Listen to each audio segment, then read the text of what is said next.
यहाँ देखें, तो मैं बुलाता हूँ, उस पर भी डिस्टर्ब करती हूँ। खैर चलिए यहाँ देखें, कल मैंने कहाँ तक एग्जाम्पल दिया था? मोलारिटी। हाँ यहाँ देखें concentration terms हाँ of हाँ चलिए, हीट कैपेसिटी, सारे लोग बताइए, मास डिपेंडेंट है कि मास इंडिपेंडेंट है? independent sir. अरे कैसे? इंडिपेंडेंट।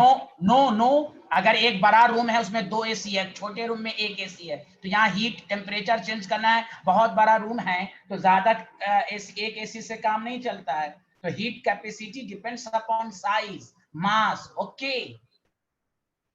Okay sir. अरे बोलिए ना हाँ या ना। Yes sir.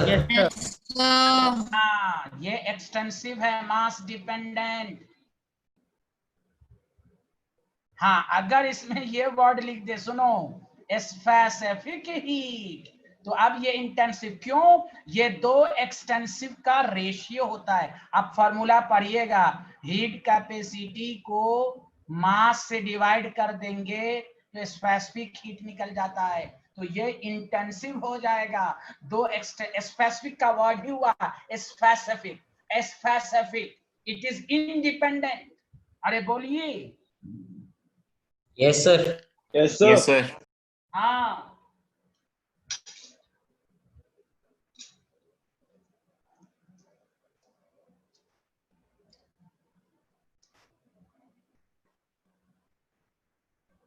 अच्छा, इंथैल्पी तो आप पढ़िएगा ही आगे, ये सबको डायरेक्ट मैं लिखा देता हूँ, डेफिनेशन पढ़िएगा। इंथैल्पी भी एक्सटेंसिव है। कुछ चीजें हो सकता है आपको अभी उतना अच्छे से ना आए। इंथैल्पी क्योंकि थर्मोडायनेमिक्स का में खुद पूरा टॉपिक ही पढ़ना है। जैसे आप पढ़िएगा इंटरनल एनर्जी, ये सब मास डिपेंडेंट है। मैं इसलिए आप वहां और अच्छे से पढ़िएगा, जस्ट एक आध लेक्चर के बाद। इंट्रॉपी पढ़िएगा, ये तो और मास डिपेंडेंट है, समझा? तो सबको अभी लिख लीजिए। गिव्स फ्री एनर्जी, ये चार, यही पूरे थर्मोडायनेमिक्स का यही 4 पार्ट तो पढ़ना, enthalpy, internal, entropy and gives free energy, ये सब मास डिपेंडेंट है। लिख रहे हैं कि नहीं आप लोग?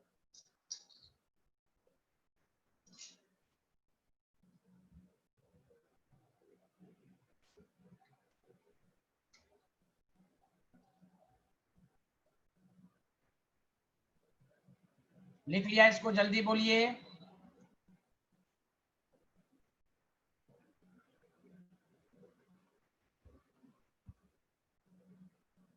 कुछ बोल ही नहीं रहे आपको, लिख लिया? Yes sir. ओके, ये सब और अच्छे से जब हम पार्टिकुलर डिफिनेशन लिखाएंगे उसमें और अच्छे से आएगा, तो इस पर थोड़ा सा पेशेंस रखना। बाकी तो आपको ज्यादातर तो आपको डिफिनेशन से ही समझ में आ जाएगा, डायरेक्ट समझ में आ जाएगा।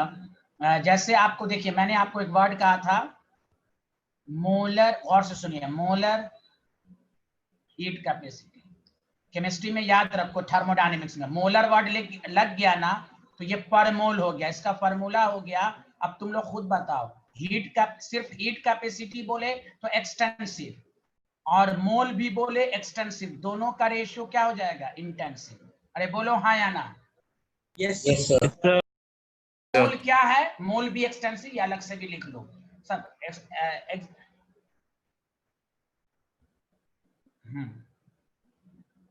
मोल वॉल्यूम एक्सटेंसिव, लेकिन मोलर वॉल्यूम लिख दिया तो समझ जाओ कि ये इंटेंसिव हो गया। Are you getting my point everyone? Yes sir. Yes sir. Yes sir. हाँ ऐसे ही बोलिए, या ये हुई बात, ऐसे ही सब लोग चिल्लाइए तो मुझे मजा आएगा पढ़ाने में। Very good. चलिए सब लोग जब लिख लीजिएगा तो बताइएगा। हाँ बोलिए मैट्री। सर एक बार इससे पहले वाली स्लाइड पे जाएंगे, मुझे एक चीज देखनी थी बस। ये अल्लाह, बहुत ये लोग क्या कहा जा। लीजिए लीजिए साइंटिस्ट, स्क्रीनशॉट। सर वो फॉर्मूला देख रही थी। हम्म। ये सर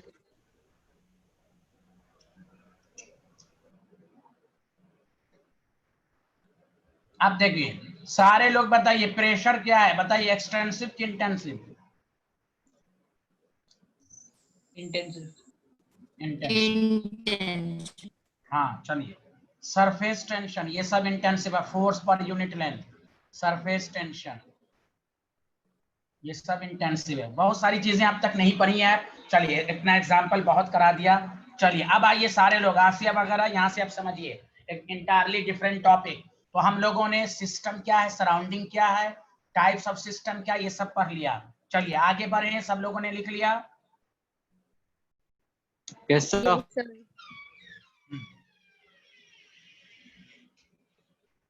थैंक यू। अब आइए टॉपिक डालिए।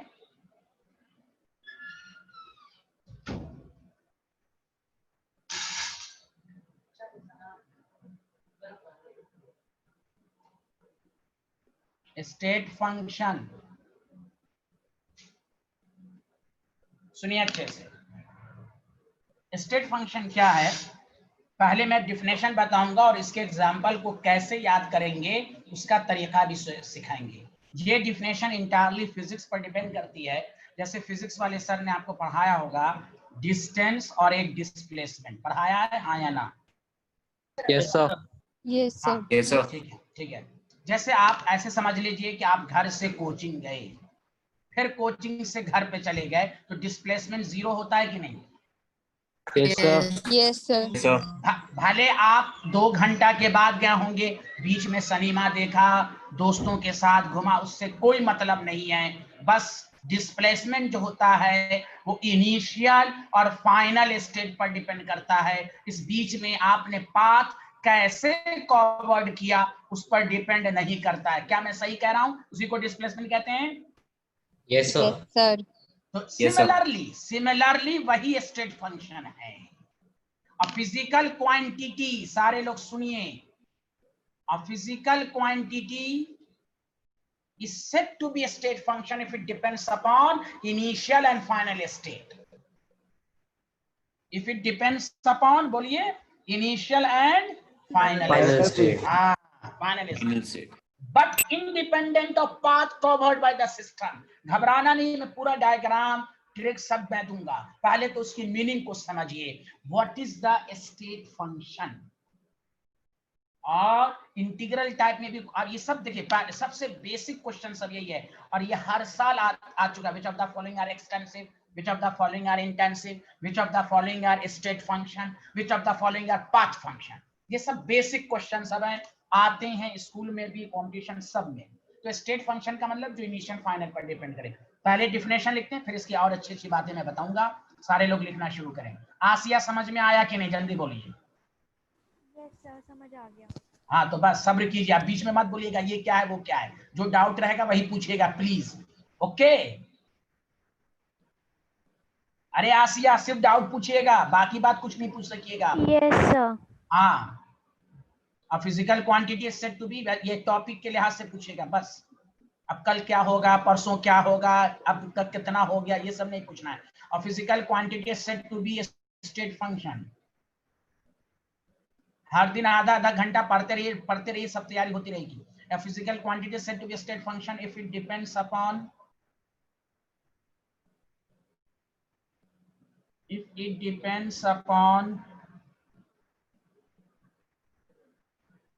initial and final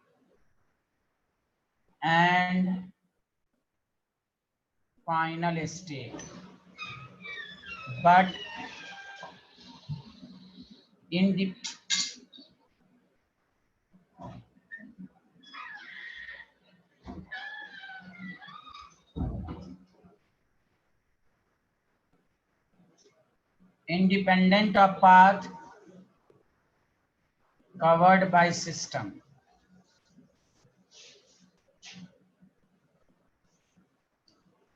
ठीक है? अब आइए मैं आपको एक ट्रिक्स देता हूं, सारे लोग सुनिए। इसमें असर्शन रीजन का भी क्वेश्चन बन सकता है, सारे लोग ध्यान दीजिए। Physical quantity is said to be a state function if it depends upon initial and final state but independent of path covered by the system. बताइए, लिख लिया? Yes, sir. Yes, sir. हाँ बहुत अच्छा। अब सुनिए अच्छे से, सारे लोग सुनिए।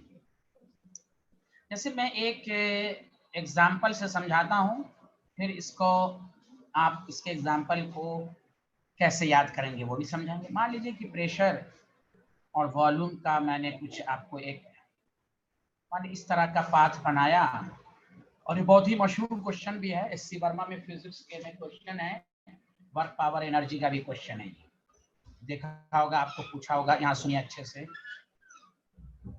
ये आपके पास है और ये आपके पास है, ठीक है। मान लीजिए इस पाथ को मान लीजिए 1, इस पाथ को मान लीजिए 2, इस पाथ को मान लीजिए 3, ये मान लीजिए ए, ये मान लीजिए बी, और एरो का साइन इस तरह इनिशियल टू फाइनल। अगर हम गौर से सुनिए, पाथ फर्स्ट में डेल्टा पी निकालें, प्रेशर डिफरेंस, तो हम क्या लिखेंगे, पीबी माइनस पीए लिखेंगे कि नहीं? हाँ या ना? देखिए बोलिए बोलिए सारे लोग। Yes sir. Yes, sir. हाँ एकदम ध्यान दीजिएगा प्लीज। 5 सेकंड, थर्मोडायनेमिक्स को भी पर डे पढ़िए, एकदम पर डे, फिर बाकी अपना रिवीजन करते रहिए। बाकी तो क्वेश्चन तो जा ही रहा है आपके पास एकदम, लेकिन हर दिन पढ़िएगा, बहुत मजा आएगा आपको। तो पाथ डेल्टा पी, 5 सेकंड का बताइए क्या होगा? 5 सेकंड में delta P, PB minus PA. PB minus P, यही होगा हाँ या ना? Yes, sir. Yes, sir. अच्छा पाथ थर्ड को देखिए, डेल्टा पी क्या होगा? पीबी माइनस पी होगा कि नहीं? हाँ या ना? अरे बोलिए ना। Yes, sir. हाँ बात देखिए। तो अब एक बात बताइए, डेल्टा पी क्या है? पाथ इंडिपेंडेंट है। अब ये ऐसे जा रहा है, ऐसे जा रहा है, ऐसे जा रहा है, डेल्टा पी पाथ इंडिपेंडेंट है, हाँ या ना? Yes, sir. Yes, sir. तो गौर से सुनिए, स्टेट फंक्शन किसको कहते हैं? जो सिर्फ इनिशियल और फाइनल पर डिपेंड करे, इंडिपेंडेंट ऑफ पाथ हो। तो अब आप बताओ, डेल्टा पी स्टेट फंक्शन है या नहीं? है सर। है सर। है ना? बोलिए ना। Yes sir. तो यहां पर डाउट होता है student, delta P path independent है, इसीलिए पी स्टेट फंक्शन है। डेल्टा पी को स्टेट फंक्शन नहीं बोलना, उसका लॉजिक मैं सिखाऊंगा, एजर्शन रीजन में पूछ देगा। Delta P is path independent, therefore delta p is a state function. No, pressure state function, internal energy state function। तो सर हम कैसे पहचानेंगे? तो याद रखो, एक फंडा याद रखो, गौर से सुनो, एक फार्मूला, एक डायलॉग याद रखना मेरे दोस्त, यहां सुनो। if f is a state function, गौर से सुनो, अगर f स्टेट फंक्शन है, क्या बोला मैंने? सब लोग रिपीट करके बोलो, क्या बोला मैंने? जल्दी बोलो। if f is a state function, then delta f, उसका difference should be path independent होना चाहिए, शुड बी। अरे बोलिए ना। Yes sir. अल्लाह, बोलिए सब लोग, बोलिए हाँ या ना? समझ में आ रहा भाई? यस आ गया सर। सर। ये है ये, हाँ स्टेट फंक्शन के एग्जांपल को इस तरह पढ़ना, गौर से सुनिए। जैसे मैं मिसाल देता हूं, T is the state function, कोई क्या क्यों कहो डेल्टा टी पाथ इंडिपेंडेंट है, T स्टेट फंक्शन होगा, P is state function, entropy is state function, उसका चेंज, कोई क्या प्रूफ करो का उसका चेंज पाथ इंडिपेंडेंट होगा। Gives free energy is state function, क्यों? डेल्टा जी पाथ इंडिपेंडेंट होगा। इंथैल्पी स्टेट फंक्शन, क्यों? डेल्टा एच पाथ इंडिपेंडेंट होगा। अरे कुछ बोल ही नहीं रहा है भाई। यस सर, समझ आ गया। यस सर, आ गया समझ। हाँ, एक तो बुकिश वर्ड ये याद रखना, डिफिनेशन स्कूल के एग्जाम में आएगा, डिफाइन स्टेट फंक्शन, तो उसको लिखिएगा। लॉजिक कैसे याद रखना है, और एजर्शन रीजन में एडवांस टाइप के क्वेश्चन में या नीट वगैरह एजर्शन रीजन दे देता है कि delta P is path independent, therefore delta P is a state function. No, गलत कंसेप्ट है ये। F is a state function, तो delta F is path independent. अगर डेल्टा एफ पाथ इंडिपेंडेंट है तो एफ स्टेट फंक्शन होगा। ये logic याद रखिए। अरे बोलिए ना। Internal energy is state function, कोई कहे क्यों तो क्या बोलोगे? Sir delta F path independent है, यानी delta U is path independent. Okay okay sir. Yes sir. Yes sir. हाँ, पीटी उषा का नाम सुना होगा, बहुत तेज दौड़ती थी, पीटी उषा ए को गिव्स फंक्शन मान लो बस। जी अगर लगा दोगे तो आवाज सही से वर्ड नहीं बनता, तो स्टेट फंक्शन का एक ही लाइन में example, PT Usha A is जी, अपने आप बन गया। PT Usha is the example of state function. Why? Delta F is path independent. बोलिए, आया समझ में? Yes, sir. Yes, sir. हाँ, तो आप देखिए यहां से अब ये एग्जांपल लिख लीजिए। अरे आसिया समझ में आया? Yes sir. हाँ, बाकी बात मत पूछिएगा, कुछ कोई डाउट है तो वही पूछिए आप, ये मत पूछिएगा अब तक कितना हो चुका है। हाँ, वेरी गुड। पहले चिल्लाने लगती हैं, पहले नियत कर लेती हैं। मेरे क्लास में एकदम नियत करके आइए, सब कुछ आ जाएगा। चलिए ग्राफ बनाइए सारे लोग। हाँ बताइए, किसी को डाउट है तो आप पूछिए, बिला झिझक पूछिए आप सारे लोग। गौरव साहू, आपको समझ में आ रहा है? Yes sir. Yes sir. Good. हाँ, थैंक यू। दिव्यांशी को आ रहा होगा, स्वास्थी को आ रहा होगा। जानवी बेचारी कुछ नहीं बोलती हैं, बहुत ही शरीफ हैं ये बेचारी, कुछ तो बोलिए। अब कहेंगी माइक खराब है, ये है, अल्लाह मैं क्या बताऊं। लिख लिया ये वाला सारे लोग? बताइए। यस सर, लिख लिया। यस सर, लिख लिया। Thank you, thank you. अब ये याद रखिए भाई, ये बहुत इंपॉर्टेंट है, बहुत ही डायमंड पॉइंट है ये। क्या आपको कोई भी कहे this is diamond point, if F is a state function then delta F should be path independent. एक साथ लिखिएगा इंडिपेंडेंट को भाई, वरना फिर आप लोग कहिएगा इंडिपेंडेंट, क्या क्या बोल दीजिएगा। चूंकि मीडिया में आप लोग तोड़ मरोड़ के मेरी बातों को पेश करते हैं, एनडीटीवी की तरह लिखिए। हाँ, इंडिपेंडेंट।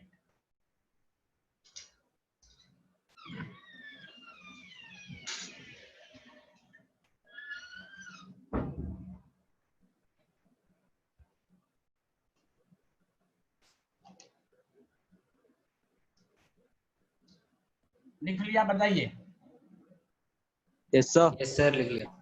ठीक है। इसके अलावा भी मैं एक मिसाल दे रहा हूं आपको, ऑब्जेक्टिव में आपको असाइनमेंट में मिलेगा क्वेश्चन। जब भी आपसे स्टेट फंक्शन का एग्जांपल पूछे तो सबसे पहले हम पीटी उषा का नाम याद रखें। किसका नाम याद रखें बताइए? PT Usha.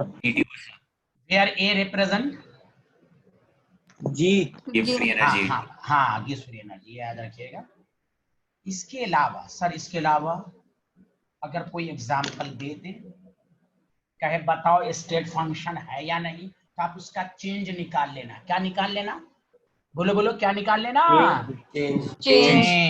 Change path independent हो जाए तो वो भी स्टेट फंक्शन। इनके अलावा अगर कोई, चलिए ठीक है, तो वो क्वेश्चन पर डिपेंड करता है वो कैसा क्वेश्चन दे रहा है, लेकिन लॉजिक इन 6 एग्जांपल के अलावा आपको ये याद रखना है। चलिए अब आइए नेक्स्ट पॉइंट। तो आपको स्टेट फंक्शन सबको समझ में आया, कोई डाउट तो नहीं? आगे बढ़े आप।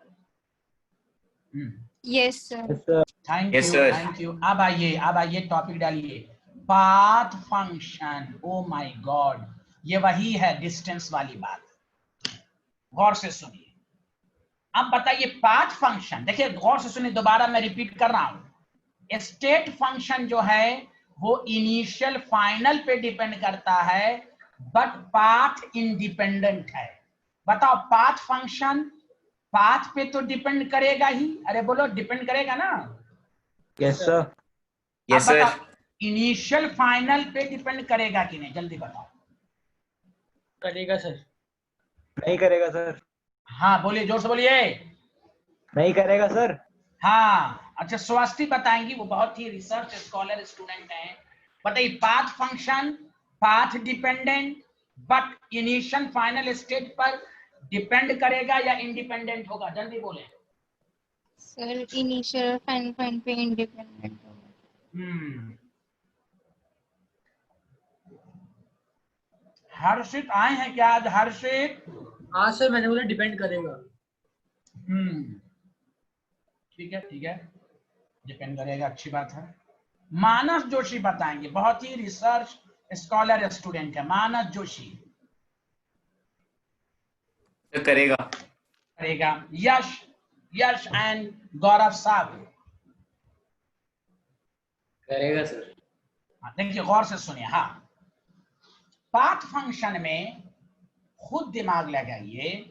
कोई भी आदमी पाथ ए से बी पाथ कवर्ड करेगा तो वो इनिशियल फाइनल पर भी डिपेंड करेगा। ये भी एक मिसकंसेप्ट है कि हम स्टेट फंक्शन का जस्ट अपोजिट डिफिनेशन बोल देते हैं। नो, खुद दिमाग लगे ना। पाथ कवर्ड करेगा तो पाथ कहां से कवर्ड करेगा, कहां तक एंड होगा, तो initial final as well as path follow दोनों पर डिपेंड करेगा। Are you getting my point? Yes sir. Yes. Yes sir. कोई आदमी इनिशियल से फाइनल पर गया तो पाथ पे तो डिपेंड करेगा ही, फिर इनिशियल फाइनल दोनों। इसलिए याद रखिए पाथ फंक्शन का इसका बेस्ट एग्जांपल दो है। Heat, work. जैसे वर्क, आप 7th मंजिले पर हैं, आप लिफ्ट से जा रहे हैं तो लिफ्ट पर कोई वर्क डन नहीं है, चले गए। लेकिन आप सीढ़ी के जरिए जा रहे हैं, हाँ तो वर्क करना पड़ा कि नहीं? जल्दी बोलिए हाँ या ना। Yes sir. Yes yes sir. Sir. Yes sir. तो ये पाथ फंक्शन हुआ। अब वर्क जब पाथ, अब इस पर तो बहुत अच्छी मैं तकरीर भाषण दूंगा हीट और वर्क पर। Mode of exchange of energy बहुत इंपॉर्टेंट है थर्मोडायनेमिक्स में। तो सबसे इंपॉर्टेंट जो है क्यू, हीट और वर्क दोनों पाथ डिपेंडेंट है। और अभी आपने पढ़ा भी, मैं हीट का भी बता देता हूं, आपने अभी नहीं पढ़ा, हीट साइज पर डिपेंड करता है। बहुत बड़ा लंबा रूम है तो उसमें 2-3 एसी की जरूरत होगी। अरे बोलिए, लेकिन छोटा यस सर। एसी से काम, तो वही है वो फिजिकल क्वांटिटी जो इनिशियल फाइनल पर भी डिपेंड करे और पाथ पर डिपेंड करे। इस पर देखिए बहुत जबरदस्त क्वेश्चन आता है। Heat is path function, W is path function, but Q plus W is state function. अब पढ़िएगा, Q is path, path plus path, यहां पर पाथ नहीं हो रहा है, ये स्टेट फंक्शन हो रहा है। पूछेगा रीजन, वो मैं बताऊंगा नेक्स्ट क्लास में। This is important. एग्जामिनर क्या क्वेश्चन पूछेगा? एग्जामिनर पूछेगा या ऑब्जेक्टिव में पूछेगा कि Q and work are path function but Q plus W is a state function. तो आप पढ़िएगा अच्छे से कि Q plus W delta U के बराबर हो जाता। डेल्टा U जब पाथ इंडिपेंडेंट है तो Q plus W state function हो जाएगा कि नहीं? जल्दी बोलिए, जल्दी बोलिए। Yes Yes, sir. sir. Yes sir. हाँ, आप डेल्टा यू क्या, वो फर्स्ट लॉ थर्मोडायनेमिक्स का फार्मूला यही है, वो हम बताएंगे। अभी इस बात पर ना जाइए फार्मूला कैसे आया, कंसेप्ट पर जाइए। Q path function, W path, कहेगा which statement is true? Q plus W is path function, Q plus W is state function, Q minus W is state function. तो आपको पूरा अच्छे से पढ़ना है कि दोनों पाथ फंक्शन है लेकिन दोनों का प्लस पाथ इंडिपेंडेंट है, मतलब वो स्टेट फंक्शन है। तो नीचे लिखा physical quantity, a physical quantity is said to be path function if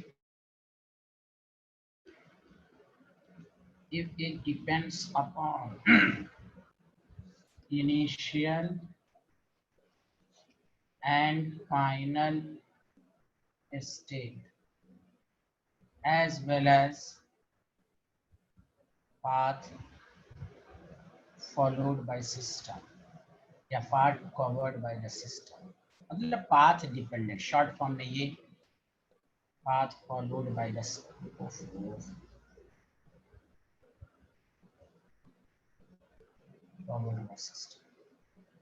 ये लिख लीजिए। और इसका बेस्ट एग्जांपल है heat and work. Heat and work are path function.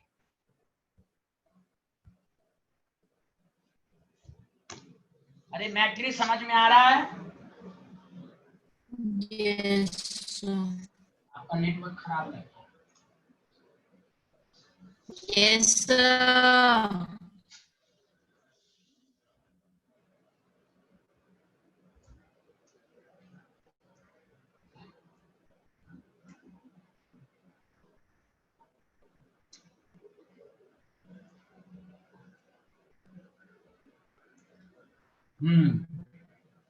बताइए, यहां तक लिख लिया? बताइए हाँ या ना। सबसे रिक्वेस्ट है, हाँ, जिस दिन पढ़ाया गया आप घर पर 15-20 मिनट पढ़ लीजिए नोट्स को, फिर जैसे पढ़ना पड़े तो थर्मो में आपको और मजा आएगा। समझ रहे हैं मेरे स्टूडेंट? Yes, sir. हाँ हाँ, इसलिए मैं बूस्टअप करता रहता हूँ आपको। आप हर दिन पढ़िएगा तो आपको और मजा आएगा। 20-30 मिनट पढ़ लीजिए, फिर जैसे आप पढ़ते हैं आपका जो शेड्यूल बना हुआ आप उस तरह पढ़िएगा, लेकिन पढ़ लीजिए। ये टीचर जो पढ़ा रहा है उसको एकदम उसी दिन पढ़ लीजिए, तो बहुत इंटरेस्ट आएगा अभी आपको। चलिए आगे बढ़ते हैं। तो ये पाथ फंक्शन, स्टेट फंक्शन सबको अच्छे से समझ में आ गया? Yes, sir.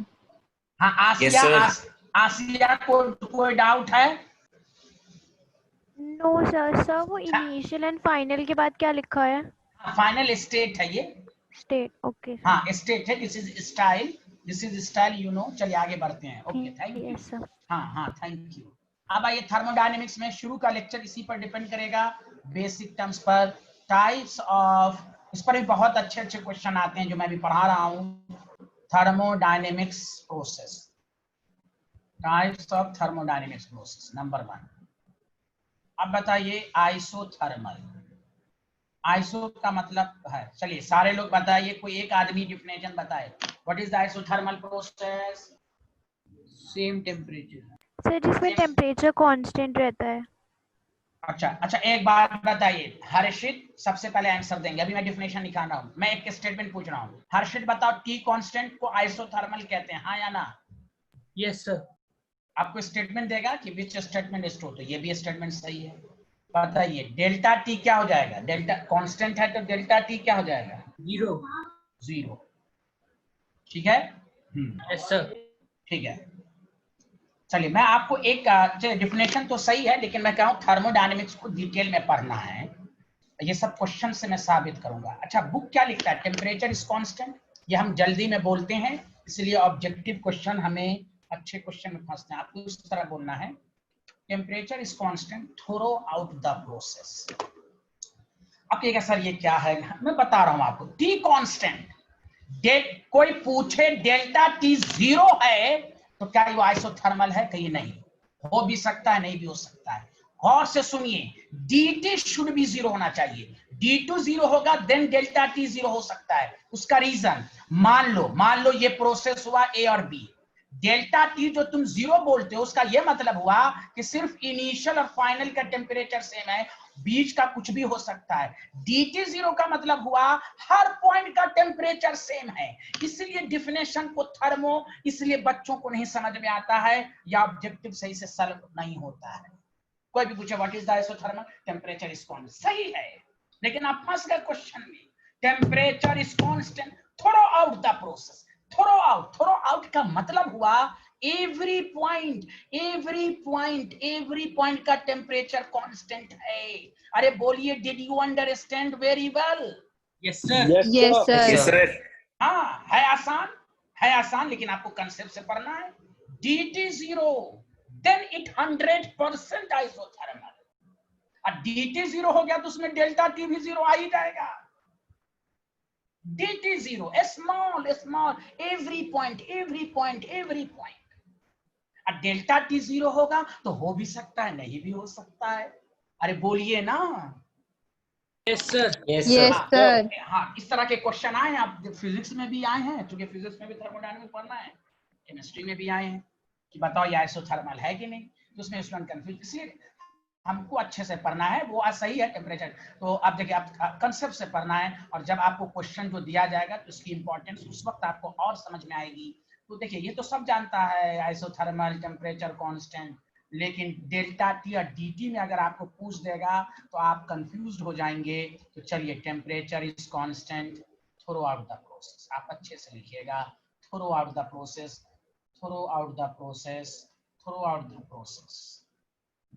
तो टी कांस्टेंट, दूसरा चीज टी कांस्टेंट, तो दूसरा dt 0, इसलिए डेल्टा टी भी 0। हमने पहले डेल्टा टी 0 नहीं लिखा है। Are you getting my point?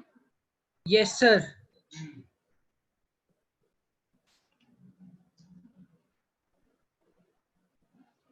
मैं इस पर भी बहुत अच्छा क्वेश्चन दूंगा, ग्राफिकल क्वेश्चन, जस्ट सारी डिफिनेशन लिखाने के बाद। लिख लिया आप लोगों ने? Yes, लिखिए. Yes, sir. अब देखिए इस पर क्वेश्चन कैसे आएगा। आइसोथर्मल का ग्राफ, गौर से सुनिएगा आप। टेम्परेचर जब कांस्टेंट होता है ना तो गैस का pressure inversely proportional to volume, Boyle's law. क्या याद आया आपको, हाँ या ना? Yes, sir. Yes, sir. बस बस बस ये याद कर लीजिए, सारा ग्राफ आपको समझ में आएगा। गौर से सुनिए आप, जैसे कैसे अभी मैं अलग अलग बना रहा हूं, फिर मैं मिक्स करके दूंगा, इसलिए ध्यान देना। आपको यही तो पूछा जाएगा, calculate the work done in isothermal, calculate the work done in adiabatic, calculate the change in entropy in isothermal. ये सब क्यों पढ़ाया जा रहा है? आगे बातों को समझने के लिए। इसलिए मैंने कल टॉपिक ही लिखाया था, definition of some thermodynamic term, इसलिए आपको समझना है। गौर से सुनिए। तो प्रेशर वॉल्यूम का ग्राफ, रेक्टेंगुलर हाइपरबोला, ये तो सब जानते हैं। अरे बोलिए। हाँ सर। Yes, sir. अब देखिए कितना मजा आने वाला है। तो आपको कोई, अच्छा एक मिनट, आपसे कोई पूछे बताओ ये कौन सा प्रोसेस है, जल्दी बताओ। आइसोथर्मल, आइसोबारिक, कौन सा प्रोसेस है? ये ग्राफ कौन सा प्रोसेस है? Isothermal. आइसोथर्मल। हाँ, आप थर्मोडायनेमिक्स में सही से बोलेंगे आइसोथर्मल, इस तरह का एरो, कहिए आइसोथर्मल एक्सपेंशन। अब वो गैसेस स्टेट नहीं पढ़ रहे हैं आप, थर्मो को एनालाइज कर रहे हैं, इसलिए क्वेश्चन नहीं कहेगा। क्वेश्चन कहेगा 2 mole of the ideal gas expends isothermally expends isothermally. तो आपको पढ़ना है आइसोथर्मल एक्सपेंशन। अरे बोलिए ना। Yes sir. देखिए Yes, sir. कैसे समझा, वॉल्यूम बढ़ रहा है, वॉल्यूम इसी को उल्टा कर देगा तो कहेंगे कॉन्ट्रैक्शन, कंप्रेशन बोलेंगे। अरे बोलिए, जैसे मैं बना भी देता हूं, रुकिए। अब मैं हर का 2 नहीं बनाऊंगा, इसमें मैं 1-2 बना देता हूं, बाकी में 1 ही बनाऊंगा, उल्टा आप खुद समझ लेंगे। ग्राफ तो रेक्टेंगुलर हाइपरबोला ही रहेगा और आपको ऐसे दे देगा। तो अब बताओ क्या नाम है इसका? Contraction. यानी कंप्रेशन, कंप्रेस हो रहा है, कंप्रेस में वॉल्यूम घटता है। ओके बोलिए हाँ या ना? Yes sir. हाँ, सबको समझ में आ रहा है? बोलिए ग्राफ। Yes, sir. हाँ, तो ये है पहला ग्राफ है P वर्सेस V। अब देखिए दूसरा ग्राफ भी आएगा, पहले लिखिए इसको, सारे लोग लिखिए।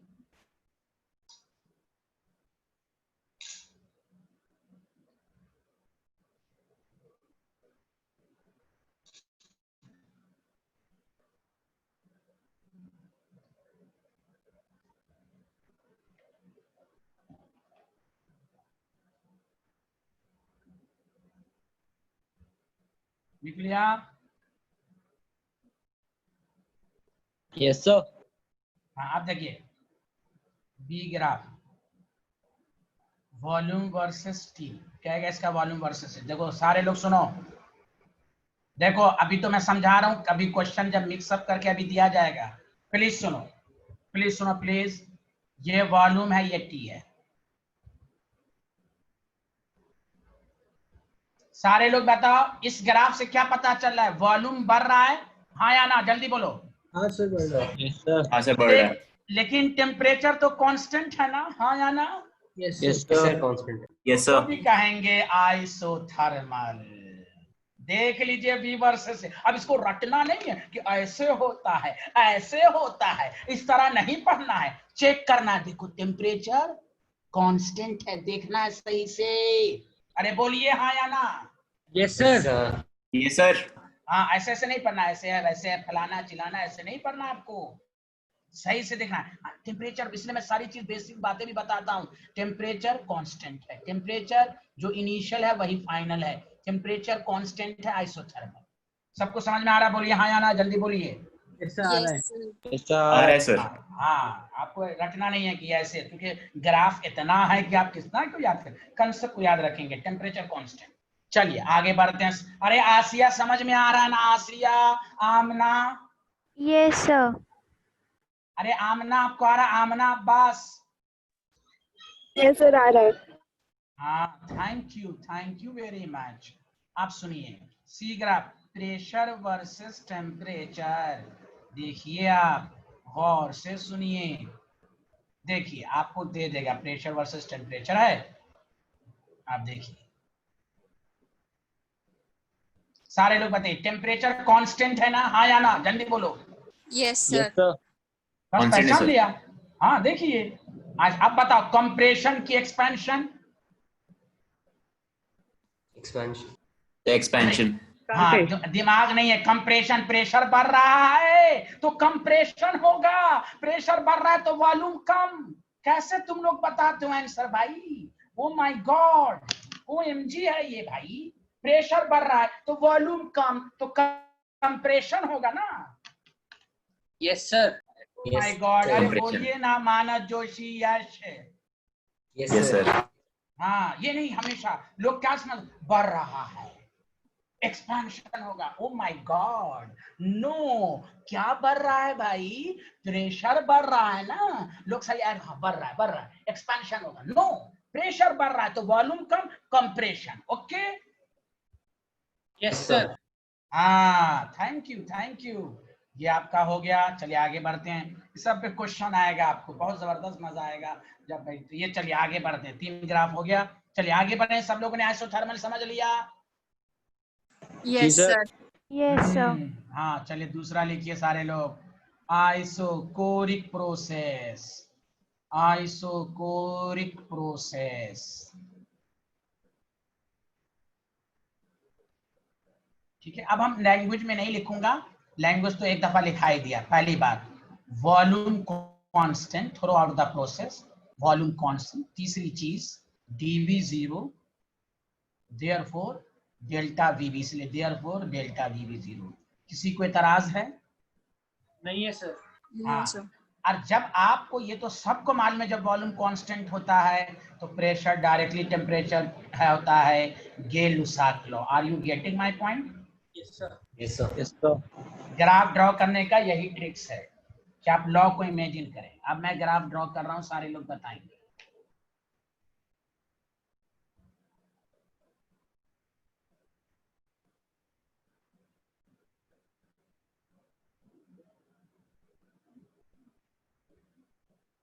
बोलिए, लिख लिया?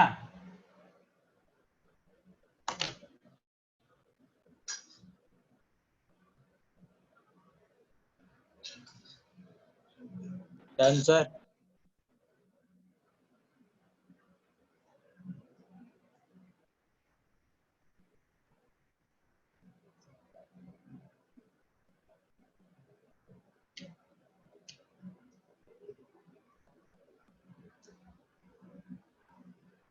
ये तो आप पढ़ ही चुके हैं, pressure versus temperature directly proportional. बताइए।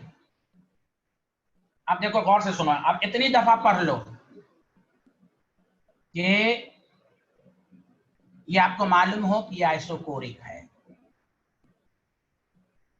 अब सारे लोग बताओ कि आइसोकोरिक एक्सपेंशन लिखोगे कि कंप्रेशन लिखोगे?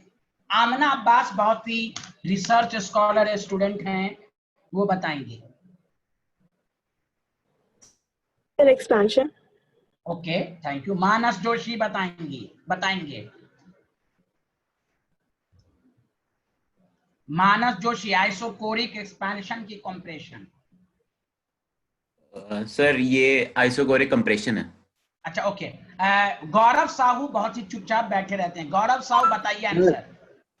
इसमें वॉल्यूम कांस्टेंट है तो हम एक्सपेंशन और कंप्रेशन दोनों ही क्यों लेते हैं? हाँ, ये लॉजिक सही है आपका। हम यहाँ पर कंप्रेशन एक्सपेंशन नहीं बोलेंगे तो सर क्या बोलेंगे? याद रखें, कंप्रेशन एक्सप्रेशन में वॉल्यूम चेंज होना चाहिए। तो यहां पर बोलेंगे, टेम्परेचर पर रखेंगे आइसोकोरिक हीटिंग। टेम्परेचर बढ़ रहा है तो क्या बोलेंगे? Isochoric heating. अरे बोलिए, आया समझ में? Yes sir. Yes, sir. हाँ, वॉल्यूम कांस्टेंट है, no compression and expansion, but we says heating and cooling. उल्टा बना दोगे तो कूलिंग हो जाएगा।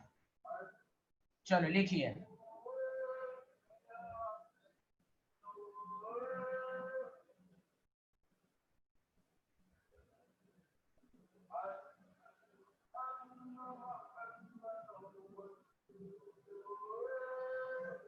ग्राफ को देख के बताइए, V वर्सेस में टेम्परेचर चेंज हो रहा है कि वॉल्यूम चेंज हो रहा है? Temperature. टेम्परेचर। अब वॉल्यूम क्या है? Constant. कांस्टेंट। तो ये बात तो समझ में आ गई कि आइसोकोरिक होगा। अरे बोलिए ना। Yes sir, yes sir. Yes, sir. अरे Yes, sir. हीटिंग होगा, टेम्परेचर बढ़ रहा है, हीटिंग। उल्टा कर देंगे, कूलिंग।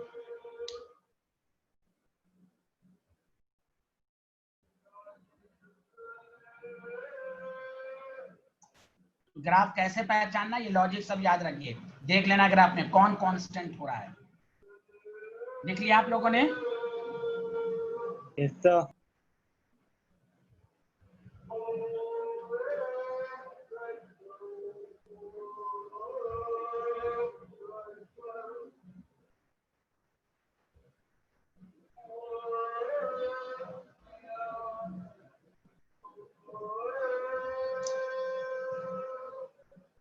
अच्छा सॉरी, प्रेशर वर्सेस वॉल्यूम। हाँ बताइए, वॉल्यूम कांस्टेंट है इस ग्राफ में? आसिया, आसिया बताएंगी। आसिया, क्या वॉल्यूम कांस्टेंट है कि नहीं है? यस सर, सर हाँ वॉल्यूम कांस्टेंट हाँ, है। Very good. प्रेशर चेंज हो रहा है। और आइसोकोरिक, आप बताइए, हीटिंग की कूलिंग? हीटिंग। हीटिंग। अच्छा ठीक है, कैसे पता, बताइए, what is the logic?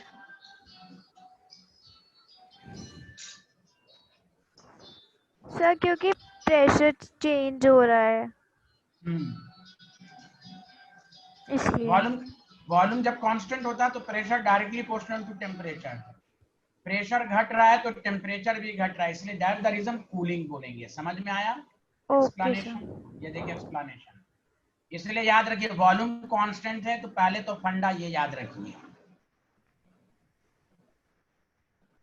Okay sir. हाँ, सबको समझ में आया एक्सप्लेनेशन?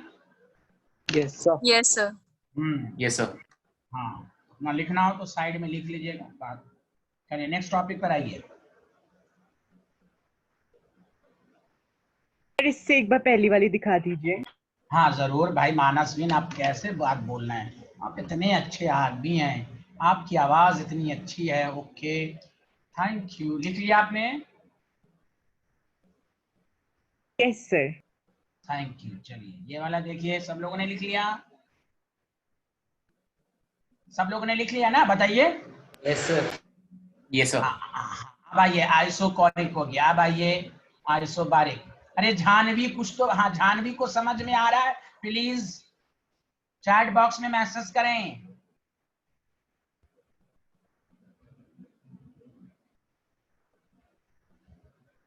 बहुत अच्छे अच्छे क्वेश्चन आएंगे इस पर। हाँ हेलो इस्लाम।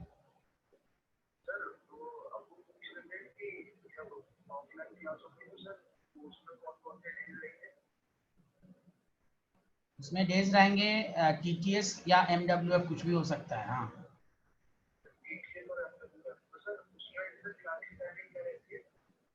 साढ़े वो 5 से 6:30 हो सकता है, या 6:30 से 8 हो सकता है।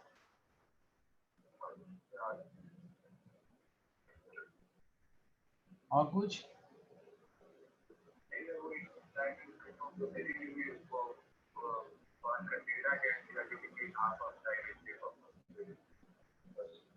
ठीक है, ठीक, ओके। हाँ ये पहले बताइए, सबको समझ में आ गया? Yes sir. Yes sir.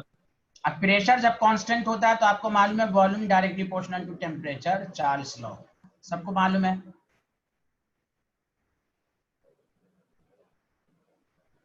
बोलिए ना, चार्ल्स लॉ। सर। आप देखिए, जल्दी लिख लीजिए और फिर हम आगे अगर ये तो लिख लिया था, हाँ या ना, जल्दी बताइए। Yes sir. हाँ आप देखिए पहला ग्राफ, V सर वर्सेस, हाँ हाँ बोलिए। एक हाँ सेकंड। एक मिनट।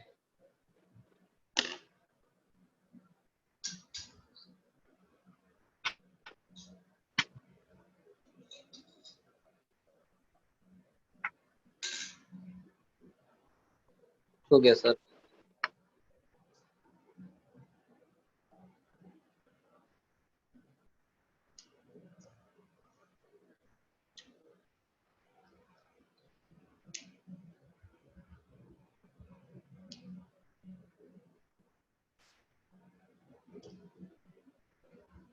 ये तो आप बता ही सकते हैं।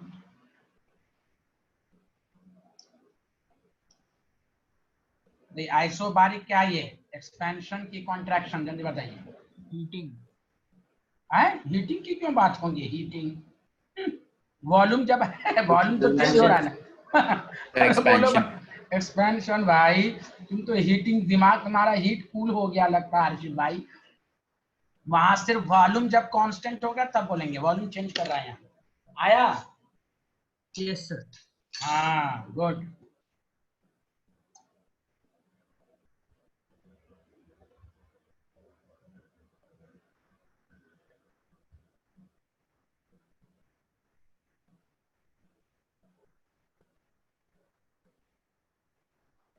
आगे बढ़ें।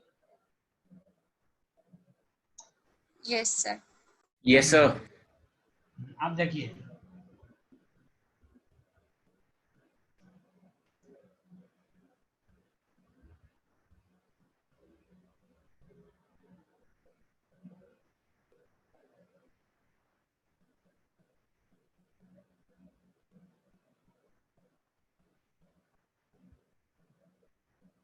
मतलब प्रेशर चेंज हो रहा है कि नहीं हो रहा है इसमें?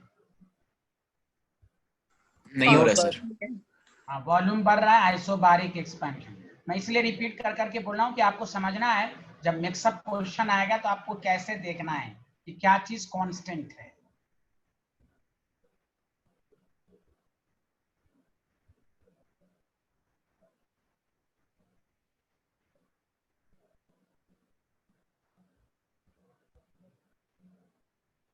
चलो ये बताओ, प्रेशर चेंज नहीं हो रहा, आइसोबारिक तो है, लेकिन एकदम सोच समझ के बताओ, आइसोबारिक कंप्रेशन एक्सपेंशन।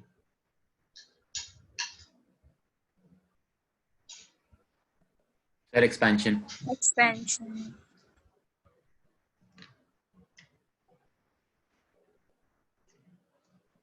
जब टेम्परेचर बढ़ रहा है तो वॉल्यूम भी बढ़ेगा, हाँ या ना? जल्दी बताइए।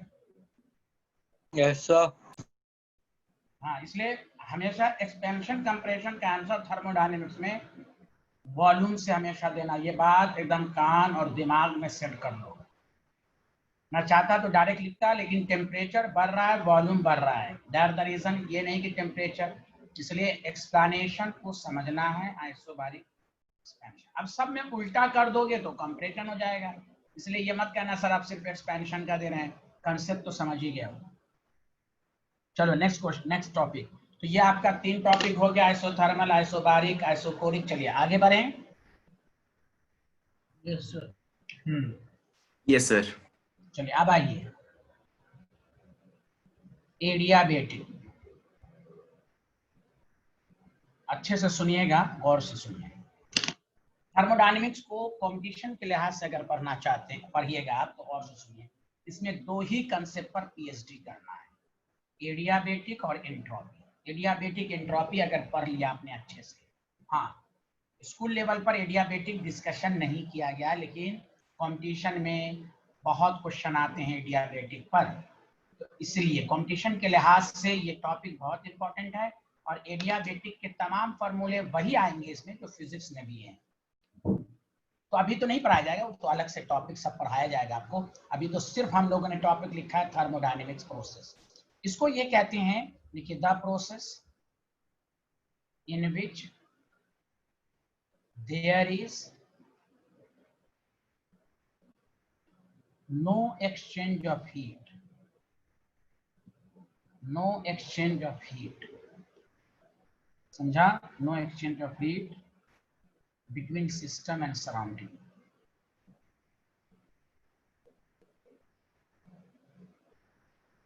कंपटीशन के लिए बहुत इंपॉर्टेंट है, जब आप इसमें पूरा डिटेल में पढ़ेंगे अभी आगे। There is no exchange of heat between system and surrounding is called adiabatic process.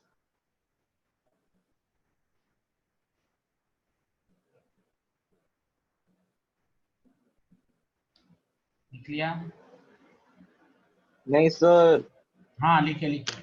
The process in which there is no exchange of heat between system and surrounding is called adiabatic process. इसके बारे में पूरी बातें अलग से topic ही पढ़ाया जाएगा, adiabatic का इंटरनल वर्क डन सब अलग से। अभी हम लोग जो टॉपिक पर हैं उसी से रिलेटेड हम लोग पढ़ेंगे।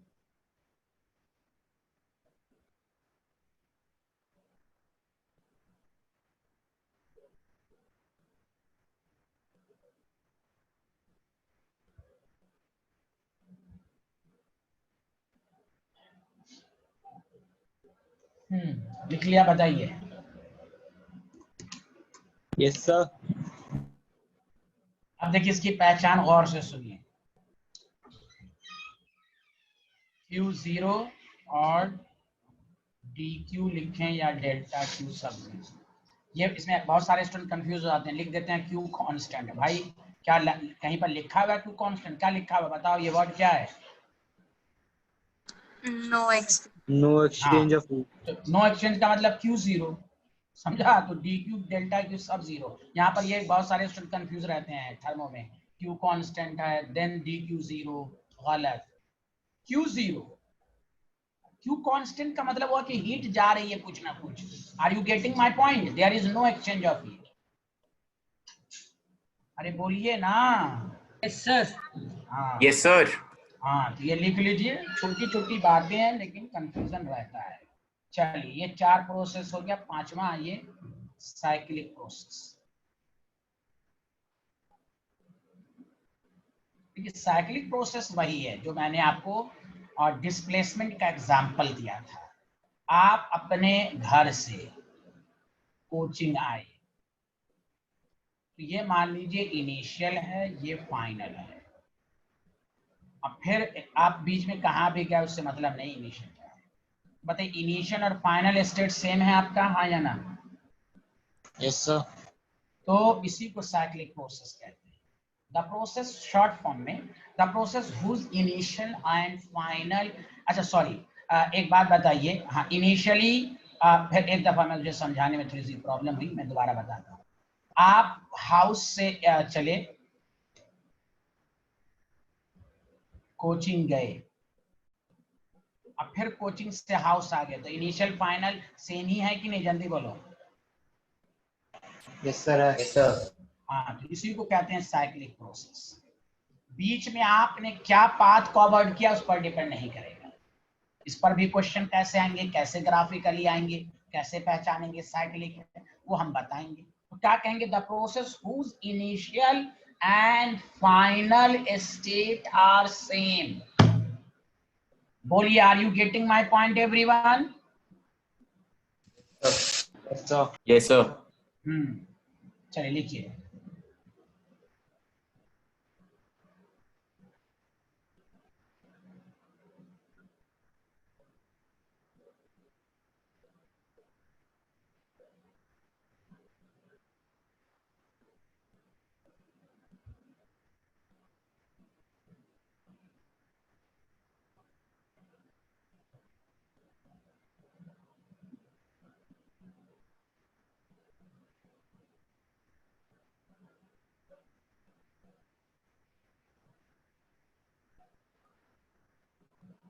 But proceed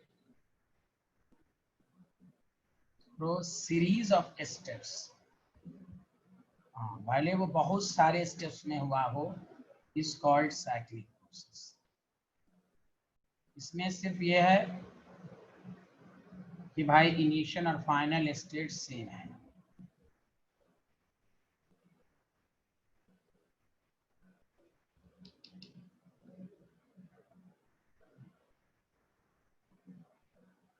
जैसे इसको ग्राफिकली कैसे समझेंगे?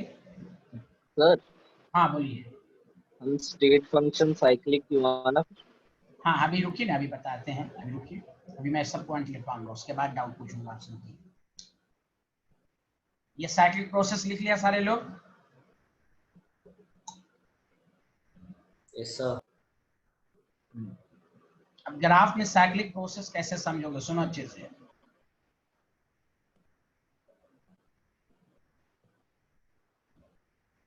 ये सब ये मैंने कहा ना तुम्हें, अभी हल्का इम्पोर्टेंस इसकी तभी मालूम होगी जब आप क्वेश्चन करेंगे तब। प्लीज सुनिए अच्छे से। ये स्टेट फंक्शन का इस्तेमाल न्यूमेरिकल कंसेप्ट में कैसे होगा वो सब आपको समझाया जाएगा।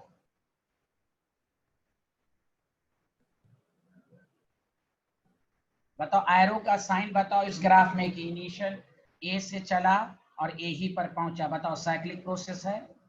Yes sir. Yes, sir. Arrow देख लो अच्छे से। अगर हाँ मैंने क्या कहा आपको कि आपको थोड़ा सा भी लग रहा है सर क्या अगर ऐसे रहता फिर ऐसे रहता फिर ऐसे रहता फिर ऐसे रहता तो फिर ये साइक्लिक प्रोसेस नहीं होता। तो आपको ये सब का इस्तेमाल आगे जब क्वेश्चन करेंगे उसमें आएगा तो मुझे समझाने में आसानी होगी। एरो का साइन देख लीजिए, initial and final state are same, this is called cyclic process. आपको कहीं पर सर्किल बना देगा और आपको ऐसा एरो दे देगा, इनिशियल फाइनल स्टेटर से, समझा? इसको आपको समझना है what is the cyclic process. अब आइए नेक्स्ट पॉइंट में लिखाता हूँ, बताइए सबको समझ में आया? हाँ या ना? Yes sir.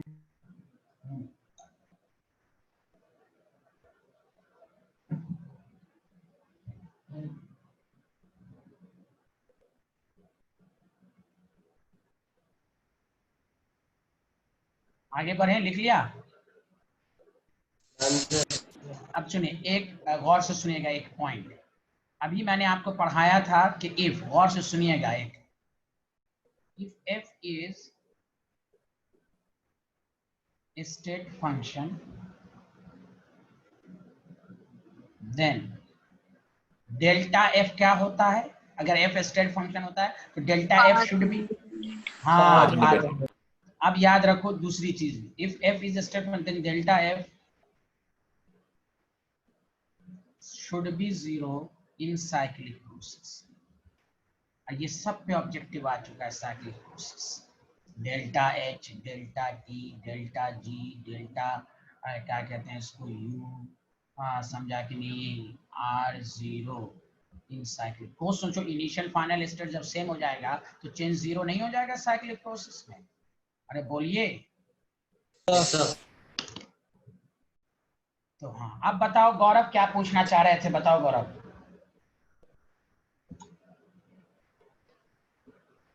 सर यही कि क्या कहते हैं हर स्टेट फंक्शन वो हो सकता है ना साइक्लिक प्रोसेस? हर स्टेट फंक्शन साइक्लिक प्रोसेस नहीं, ये नहीं आपको बोलना है, ये कहना है जो स्टेट फंक्शन होगा वो साइक्लिक प्रोसेस में उसका चेंज जीरो हो जाएगा, ये आप बता सकते।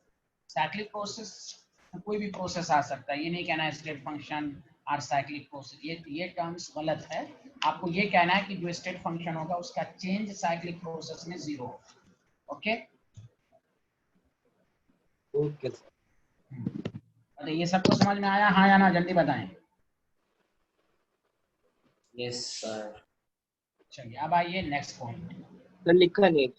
अच्छा अच्छा, लिखिए लिखिए, जल्दी लिखिए।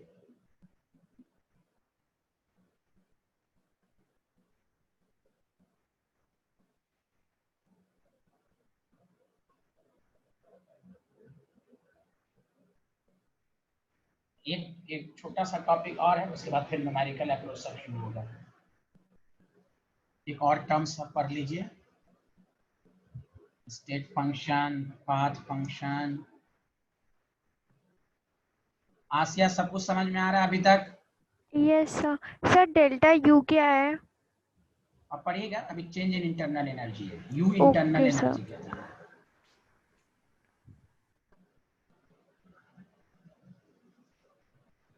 हो गया सर। ओके चलिए आप देखिए, सारे लोग ध्यान, जैसे आप पढ़िएगा और से सुनेगा, आइसोथर्मल एंड एडियाबेटिक, गौर से सुनिएगा, नोट, आइसोथर्मल एंड एडियाबेटिक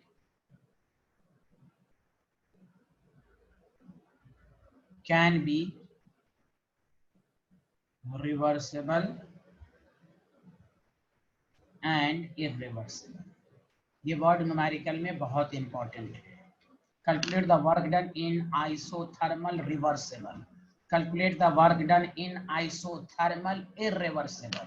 तो अब आप समझेंगे कि व्हाट इज द रिवर्सिबल, और रिवर्सिबल और इरिवर्सिबल आएगा तो सिर्फ आइसोथर्मल एडियाबेटिक में आइसोबारिक आइसोकोरिक में नहीं आता है। वो जब टॉपिक पढ़ाएंगे चारों को फिर अलग अलग पढ़ाया जाएगा कि आइसोथर्मल में वर्क डन कितना, इंटरनल एनर्जी कितना, सब पढ़ाया जाएगा। ये तो सिंपल डिफिनेशन बताया गया आपको। तो एडियाबेटिक एडियाबेटिक आइसोथर्मल में बी रिवर्सिबल और इरिवर्सिबल। अब आइए रिवर्सिबल के बारे में हम लोग पढ़ेंगे।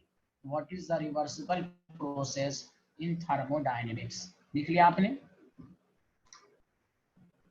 Yes sir. देखिए इसको मैं एक छोटे से एग्जांपल से समझाता हूं, सारे लोग सुनिए।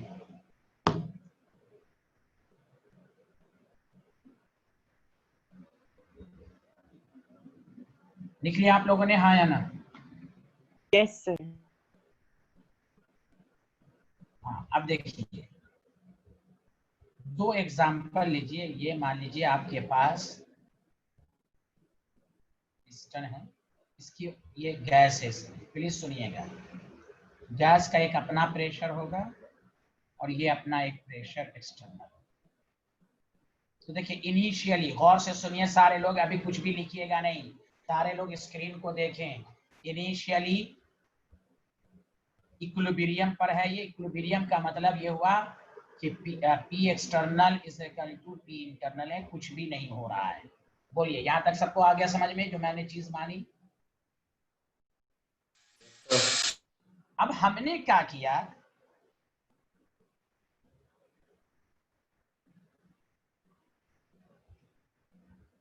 एक छोटा सा पार्टिकल, माने छोटा सा पार्टिकल यहाँ सैंड पार्टिकल रखा मैंने। अब बताइए जैसे एक सैंड पार्टिकल आएगा तो ये पिस्टन थोड़ा सा कंप्रेस्ड होगा, हाँ या ना? Yes sir. Yes sir. ठीक, तो जैसे ही कंप्रेस्ड होगा तो इंटरनल प्रेशर स्लाइटली घटेगा, लेकिन ये इतना कम है कि फिर ये P1, देखो यहाँ मैं इसको P1 मान लेता हूँ, P1 मान लेता हूँ, एक्सटर्नल को P1, इंटरनल को P2। तो इनिशियली P2 है। आफ्टर सम टाइम्स खुद सोचो, P2 इज इक्वल टू क्या हो जाएगा, P1 प्लस dP। ये P1 और ये इसकी वजह से थोड़ा सा, अरे बोलो ना हाँ या ना? कोई बोल ही नहीं रहा है भाई, हाँ में हम तो मिलाएं। ये अल्लाह बोलिए ना, आ रहा समझ में? हाँ सर आ रहा है। Yes sir. आ रहा है सर। हाँ वेरी गुड। तो आपको कहेगा अरे भाई आपने एक मजदूर को लगा दिया, ऐसे समझिए, एक मजदूर को लगा है भाई तुम जाओ एक एक छोटा छोटा पार्टिकल करके लाओ। तो बताइए इस काम को होने में होते होते इन बहुत ज्यादा टाइम लगेगा कि नहीं? Yes sir. Yes sir. Yes sir. हाँ, तो इसीलिए कहा गया डीपी का मतलब स्मॉल चेंज। ये इतना स्मॉल चेंज है कि हर स्टेप में इनिशियल फाइनल प्रेशर सेम हो रहा है, इक्विलिब्रियम हो रहा है। या ऐसा भी तुम कर सकते हो, उल्टा भी कर सकते हो कि मान लीजिए यहाँ पर है पार्टिकल जमा है, एक एक करके हटाओ, एक एक करके दो या एक एक करके हटाओ। जिस तरह डेली लाइफ में हम वर्क को दो तरीके से करते हैं, एक तो बहुत जल्दी कर देते हैं और एक हम बहुत ही स्लोली करते हैं। दूसरा तरीका ये है कि भाई आप क्या कर दो कि भाई एक साथ लिया एक बॉक्स लिए सीधे ढाई से रख दिए, ये पूरी तरह कंप्रेस बहुत जल्दी हो जाएगा कि नहीं? जल्दी बोलो। Yes sir. Yes sir. Yes sir. Reversible का मतलब पहले short definition, the process in which changes occurs very slowly. Practically ये पॉसिबल नहीं, इट इज आइडियल कंसेप्ट कि कोई भी काम करने में इनफाइनाइट स्टेप लगेगा। This is ideal. इतना स्मॉल चेंज है, इतना स्मॉल चेंज है कि हर स्टेप पर P एक्सटर्नल P इंटरनल के बराबर आ रहा है। यहाँ P इंटरनल जो है वो P external plus dP। dP का मतलब ही ये हुआ कि driving force means which causes change, वो इतना कम है, तो इतना कम है तो इसको जीरो ले लो तो P एक्सटर्नल P इंटरनल के बराबर आ रहा है कि नहीं? जल्दी बोलो। Yes sir. Yes sir. इसी को कहते हैं reversible process, the process which is carried out in which changes occurs very slowly, infinitesimally slowly, in such manner कि at every stage P external is equal to P internal. Are you getting my point? अरे बोलिए। Yes, sir. ये जो Yes, sir. Graph आप draw करते हैं basically ये reversible का है। देखिए एकदम, देखिए छोटा छोटा आप कर सकते हैं बहुत ही। और ग्राफ ड्रॉ तभी किया जा सकता है जहां स्लो हो। एक ग्राफ देखिएगा आप, प्रेशर वॉल्यूम का ग्राफ इरिवर्सिबल में कांट बी ड्रॉ, रिवर्सिबल में ही ड्रॉ किया जा सकता है जहां ड्रॉ की चीज बहुत ही स्लोली है। और इरिवर्सिबल क्या फास्ट है। आप क्या कीजिए भाई, एक ही साथ पूरा रख दीजिए पार्टिकल को, धड़ाक से पिस्टन नीचे चला जाएगा, वन स्टेप या एक से ज्यादा स्टेप। लेकिन ये जो बुक लिखता है कि रिवर्सिबल इनफाइनाइट है, ये इरिवर्सिबल के रिस्पेक्ट में लिखता है। तो याद रखिए रिवर्सिबल का मतलब the process in which changes occurs very slowly, infinitesimally slowly. उसमें हर स्टेज पर पी एक्सटर्नल पी इंटरनल के बराबर होगा। लेकिन क्या इरिवर्सिबल में ऐसा हो सकता है? वहां तो पी एक्सटर्नल पी इंटरनल के बराबर नहीं होगा। बराबर होगा भी तो इनिशियल पे या फाइनल पे। इनिशियल और फाइनल में कहीं पर भी इक्विलिब्रियम नहीं हो सकता, जबकि रिवर्सिबल में हर स्टेप पर, इनिशियल फाइनल के बीच में हर स्टेप पर इक्विलिब्रियम होगा। क्यों? चेंजेस बहुत कम है। एक एक पार्टिकल ऐसे ऐसे करके, इसी तरह समझो, एक एक करके ला रहे हो। और एक है कि तुम धाए से एक ही साथ रख दो। तो पहले बताओ रिवर्सिबल की मीनिंग सबको समझ में आई? Yes, sir. आई सर। हाँ सर हाँ बोलिए। सर अभी आपने बोला ना कि रिवर्सिबल के जो ग्राफ होते हैं वो रिवर्सिबल प्रोसेस के होते हैं। हाँ हाँ हाँ, स्लो प्रोसेस। तो सर हम और ये रिवर्सिबल प्रोसेस सिर्फ आइसोथर्मल और एडियाबैटिक के लिए होता है सर। तो आइसोकोरिक और आइसोबारिक के लिए जो ग्राफ बनते हैं वो क्या वो अभी इरिवर्सिबल? बताएंगे, वो हमने वहां रिवर्सिबल होता ही नहीं है। आइसोकोरिक मैंने लिखा है, आइसोकोरिक आइसोबारिक में रिवर्सिबल की बात ही नहीं होगी। मैंने अभी नोट में लिखा है ना, isothermal adiabatic can be reversible और इरिवर्सिबल। ओके, वो क्यों नहीं होता वो टॉपिक में पढ़ेंगे आप, ठीक है? Yes sir. वो सब पढ़ाया जाएगा। अभी तो चारों को फिर अलग से पढ़ना है, उसमें वर्क डन का क्या फॉर्मूला है, ये सब टॉपिक पढ़ाने के बाद ही। तो चलिए रिवर्सिबल लिखिए। अभी तो चारों प्रोसेस का बस डिफिनेशन आप पढ़ रहे हैं।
ये लिख लिया आपने तो बताइएगा।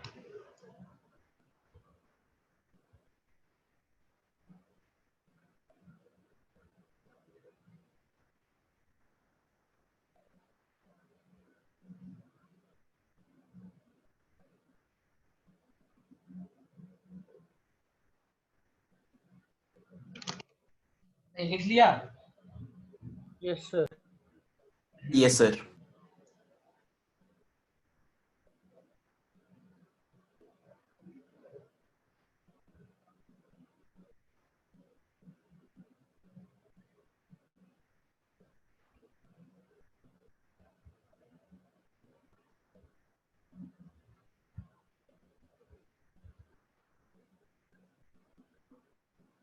पॉइंट वाइज लिखिए।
ये आइडियल कंसेप्ट, बेसिकली ऐसा कोई पॉसिबल नहीं है कि काम करने में बहुत ज्यादा इनफाइनाइट, कोई भी काम डिफिनिट टाइम तक कंप्लीट होता ही है। चलिए बोलिए, लिख लिया यहाँ तक। अब नेक्स्ट कल से वर्क डन का फॉर्मूला होगा, न्यूमेरिकल अप्रोच सब शुरू हो जाएगा।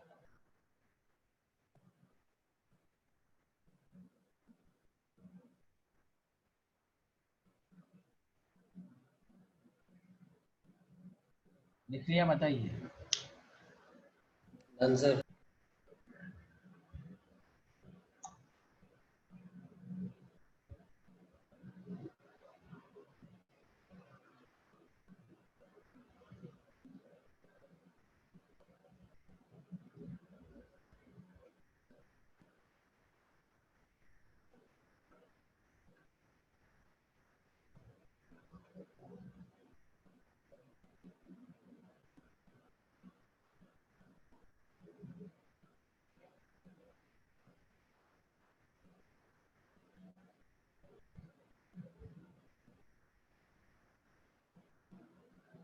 इन के आगे फाइनाइट है, दोनों को अलग अलग लिखिएगा।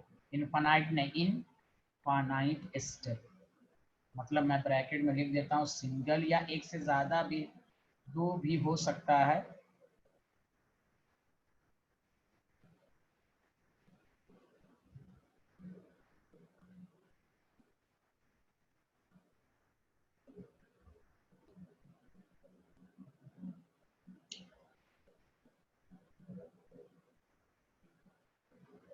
ड्राइविंग फोर्स की मीनिंग मैं समझा चुका हूँ। Driving force is very high, इसको नेग्लेक्ट नहीं करेंगे। यहाँ जो पी एक्सटर्नल का फॉर्मूला होता है, P internal plus minus delta P, DP नहीं।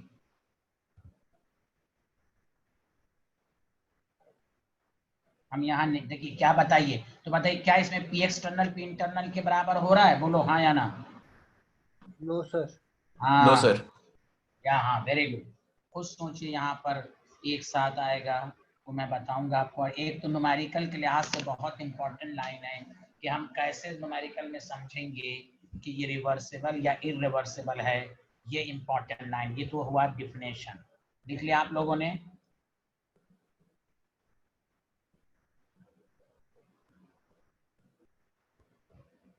Yes, sir. चलिए आज इतना ही पढ़िए। Okay, bye bye, thank you. कल